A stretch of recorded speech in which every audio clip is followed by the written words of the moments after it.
I don't think it's a responsible piece of legislation if it's not actually drafted with considering those individuals and how it will impact them.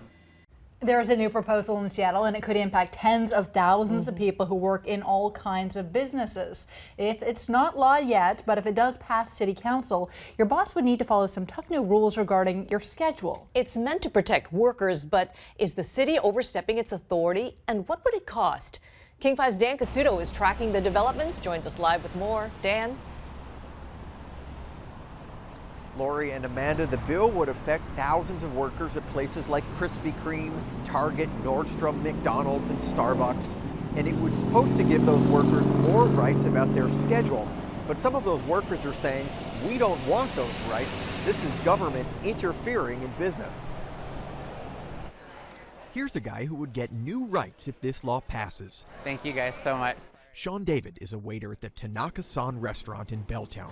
The mayor wants to force his boss to give him schedules 2 weeks in advance, extra pay if his hours change, and extra pay for working back-to-back closing and then opening shifts. And here's the catch. Sean David and many other waiters all over Seattle say thanks, but no thanks. This legislation would impose bureaucratic red tape in which I could not work a back-to-back shift. It'll just create a lot more stability while maintaining a lot of flexibility. And here's the other side of the argument. Taylor Velasquez is a Starbucks barista.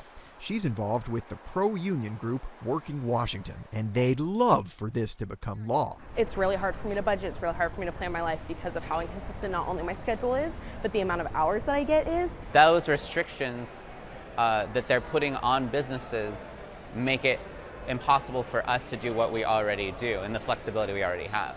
We found workers fighting hard for and hard against these new rules. They'd apply to businesses with more than 500 workers, the Targets, Nordstroms, Costco's, and McDonald's of Seattle. More rights, but the question is, at what cost? We don't want to be a part of this legislation. I want to make sure that this legislation passes.